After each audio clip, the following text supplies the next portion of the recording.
Hello friends, मैं ऋतिक गुप्ता, आपका gardener दोस्त। देखिए, आज आपसे बात करूंगा इस सुंदर से प्लांट जिसका नाम है एग्लोनिमा। और ये बहुत ही अच्छा इंडोर प्लांट है और एयर प्यूरिफाइंग प्लांट है ये।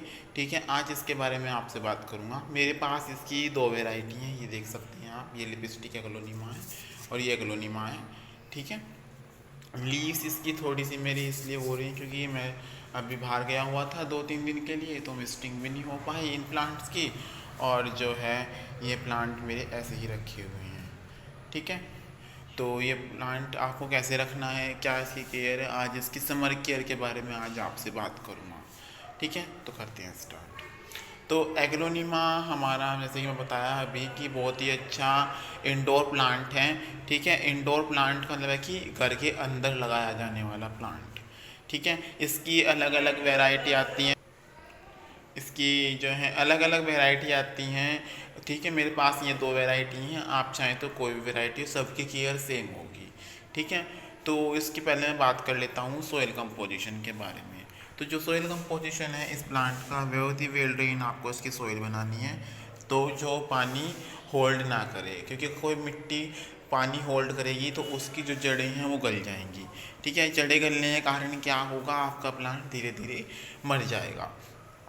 ठीक है, तो आपको जो है मिट्टी इसकी बिल्कुल वेल ड्रेन बनानी है, अच्छी सी well drain soil. Well drain soil कैसे बनानी है उसकी मैं एक शॉर्ट्स बना दूंगा। वैसे वैसे मैंने आपको बता रखा है कि उसमें हमने हाफ जो है गार्डन सोइल लेनी है, और 30% आपने जो है सैंड लेनी है, और 20% आपने क्या लेना, उसमें वर्मी कंपोस्ट या गोबर की खाद लेनी है। ठीक है, तो ये मैं बता रखा है आपको। इसके अलावा भी अगर आपको चाहिए तो मैं उसके ऊपर शॉर्ट्स बना दूंगा कि किस तरह से हम क्या यूज़ कर सकते हैं। कोकोपीट पर भी मैं बना दूंगा, वैसे ही बना दूंगा।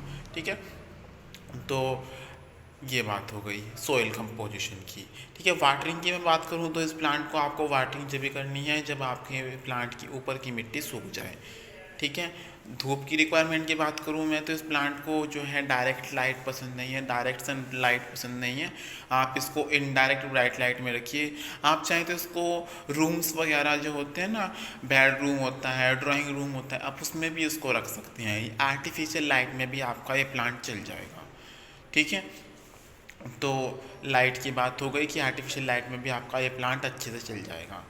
अब बात कर लेते हैं इस प्लांट को हमने ठंडक, जैसे कि अब गर्मी है, गर्मी में हमारे हर एक प्लांट को ठंडक चाहिए होती है।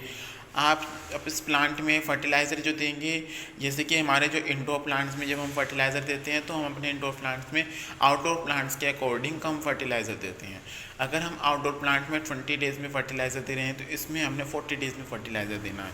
40 डेज़ का मतलब है कि 1 से आपके एक महीने से लेकर 1.25 महीने के बीच में है, 1.5 महीने के बीच में हमने इसमें फर्टिलाइज़र देना है। और जो फर्टिलाइज़र आप इस टाइम देंगे वो आप समर्स में, जब भी समर्स में हो चाहे विंटर्स में हो, जब भी हम आगे पीछे अपने प्लांट्स को फर्टिलाइज़र देते हैं तो हम लिक्विड फर्टिलाइज़र अपने प्लांट को देते हैं। हमें अपने प्लांट को कोई वैसा फर्टिलाइज़र, हार्ड फर्टिलाइज़र नहीं देना, क्योंकि जब हम डायरेक्ट फर्टिलाइज़र देते हैं, जैसे कि मान लिया हमने काउडर या उपले जो हैं हमारे गोबर के जो उपले हैं उनको एज सच डाल दिया, या वर्मी कंपोस्ट हमने एज सच डाल दी, तो वो क्या करेगी, वो डिकम्पोजिशन होने में टाइम लेगी। ठीक है, तो हमने उसको डायरेक्टली नहीं डालना है, तो हमने क्या करना है, थोड़ा सा लिक्विड फर्टिलाइज़र हम इसलिए डालते हैं ताकि एब्जॉर्प्शन थोड़ा फास्ट हो। ठीक है, तो क्योंकि अब है जो समर्स हैं, समर्स में हमारा प्लांट, अब जैसे कि समर्स में मैं बात कर रहा था कल आपसे कि समर में भी डोरमेंसी में जाता है। समर डोरमेंसी, विंटर डोरमेंसी, दोनों अलग अलग डोरमेंसी है। अब हमारा प्लांट क्या करेगा, अपने आप को समर्स में गर्मी से बचाने की कोशिश करेगा। ठीक, क्योंकि अब बरसात आ जाएंगी, बरसात का पानी फिर हमारे प्लांट को हम देंगे तो उससे हमारा प्लांट फिर अच्छे से चल जाएगा। ठीक है, लेकिन गर्मी में बचाना हमारे प्लांट्स को थोड़ा मुश्किल होता है। ठीक है, और ख़ास करके जो हमारे इंडोर प्लांट्स हैं उनको, क्योंकि इंडोर प्लांट्स को हम ऐसी जगह रखना चाहते हैं जहाँ पर ह्यूमिडिटी हो, जैसे बाथरूम वगैरह। लेकिन ऐसा तो नहीं है कि हमारे एक प्लांट को अपने बाथरूम वगैरह में रख दें, तो इसलिए आपको अपने जो प्लांट्स हैं उनको ऐसी जगह रखना है जहाँ पर क्या है, आपके इनडायरेक्ट ब्राइट लाइट आती है। और ह्यूमिडिटी देने के लिए आप क्या करें, छोटे छोटे आपके जो ये होते हैं कप्स होते हैं, कुलिया होती है, या फिर आप छोटी बाल्टी भी होती है, उसमें पानी भरकर अपने प्लांट के पास रख दीजिए, उससे आपके प्लांट को मॉइस्चर मिलता रहेगा। ठीक है, तो ये आप करेंगे। आपने जो है इंडोर प्लांट्स में मल्चिंग आप कर भी सकते हैं और नहीं भी कर सकते हैं, दोनों ही बातें हैं। ऐसा कोई रूल नहीं है कि आपको इंडोर प्लांट्स में मल्चिंग करनी है, लेकिन आउटडोर प्लांट्स को हमारे डायरेक्ट सनलाइट मिलती है, इसलिए हम आउटडोर प्लांट्स में मल्चिंग करते हैं अपने प्लांट को गर्मी से बचाने के लिए, ताकि जड़ों तक सीधी धूप ना जाए। ठीक है, तो इसकी एक तो ये केयर हो गई। आपकी जो है इसको मिस्टिंग बहुत पसंद है, हमारे जितने भी इंडोर प्लांट्स हैं हम अपने इंडोर प्लांट्स में मिस्टिंग बहुत करते हैं।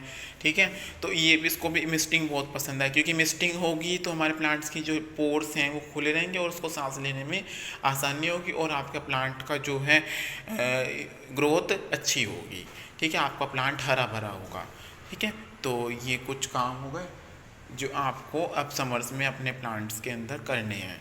ठीक है, और इसको याद रहे कि इसको डायरेक्ट सनलाइट में बिल्कुल भी ना रखें, अदरवाइज़ आपका जो प्लांट है उसकी जो लीव्स हैं वो बर्न होनी स्टार्ट हो जाएंगी, चाहे वो आपका कोई भी वैरायटी का एग्लोनीमा हो। ठीक है, तो ये केयर आपको करनी है अब एग्लोनीमा की समर्स में। तो अगर आपको मेरा ये वीडियो अच्छा लगा हो तो इसको लाइक कर दीजिएगा और मेरे चैनल को सब्सक्राइब कर दीजिएगा और ज़्यादा से ज़्यादा शेयर कीजिएगा। ओके फ्रेंड्स, बाय, कल मिलेंगे नए प्लांट के साथ।